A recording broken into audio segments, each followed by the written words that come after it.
আন্দোলন সংগ্রাম গণতন্ত্র পুনরুদ্ধারের নেতা দেশনায়ক জনাব তারেক রহমান, উপস্থিত রয়েছেন জাতীয় স্থায়ী কমিটির সম্মানিত নেতৃবৃন্দ, জাতীয় নির্বাহী কমিটির সম্মানিত নেতৃবৃন্দ, আমার সামনে বসা রয়েছেন জাতীয় নির্বাহী কমিটির অনেক গুরুত্বপূর্ণ নেতৃবৃন্দ সহ অঙ্গ সহযোগী সংগঠন সমূহের নেতা কর্মী ভাই ও বোনেরা এবং সাংবাদিকগণ, আসসালামু আলাইকুম।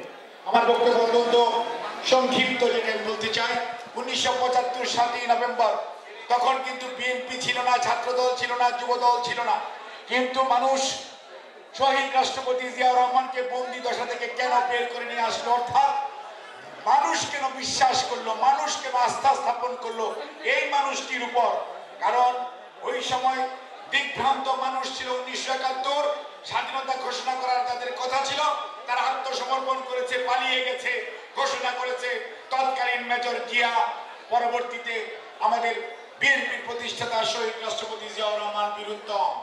কাজেই মানুষ দেখেছে কোন মানুষটির কাজের সাথে কথার মিল আছে, রণাঙ্গনে থেকে যুদ্ধ করে স্বাধীনতা এনেছে। একইভাবে মানুষ মনে করেছে যখন দেশের সার্বভৌমত্ব বিপন্ন, 3রা নভেম্বরে কুর মাধ্যমে দেশের স্বাধীনতা যখন বিকিয়ে দেওয়ার ষড়যন্ত্র চলছে, মানুষ তখন মনে করেছে যার উপর আস্থা রাখা যায় তিনি হচ্ছেন মেজর জেনারেল জিয়াউর রহমান। উনাকে বন্দি দশা থেকে এনে যে গণ ঐক্য, সিপাহী এবং সাধারণ মানুষের, যে কথা নিয়ে আমি বললাম, ছাত্রদল, যুবদল, বিএনপি কিছু না থাকার পরেও একটি মানুষের প্রতি দেশের মানুষের মমত্ববোধ এবং ভালোবাসা, বিশ্বাস এবং আস্থা কতটুকু থাকলে মানুষ তার উপর দেশ পরিচালনা করার দায়িত্ব দেয়। কাজে সেই শিক্ষা থেকে আজকে শিক্ষা নিতে হবে। এই 2024 আজকে দেশের বিরুদ্ধে ষড়যন্ত্র চলছে, গণতন্ত্রকে হরণ করা হয়েছিল। আজকে যারা পালিয়ে গেছে দেশের বাইরে থেকে এবং ভিতর থেকে ষড়যন্ত্র আছে।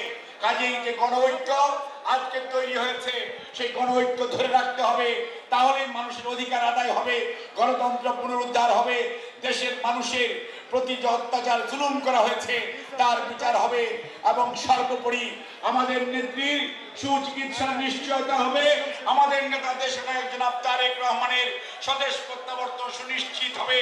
আগামী দিনের নেতৃত্ব বাংলাদেশ জাতীয়তাবাদী দল ইনশাআল্লাহ জনগণের ম্যান্ডেট নিয়ে দেওয়ার সুযোগ পাবে। আপনাদের সবাইকে ধন্যবাদ। আল্লাহ হাফেজ। বাংলাদেশ জিন্দাবাদ, জাতীয়তাবাদী দল জিন্দাবাদ, শহীদ জিয়া অমর হোক, দেশনেত্রী বেগম খালেদা জিয়া জিন্দাবাদ, দেশনায়ক জনাব তারেক রহমান জিন্দাবাদ।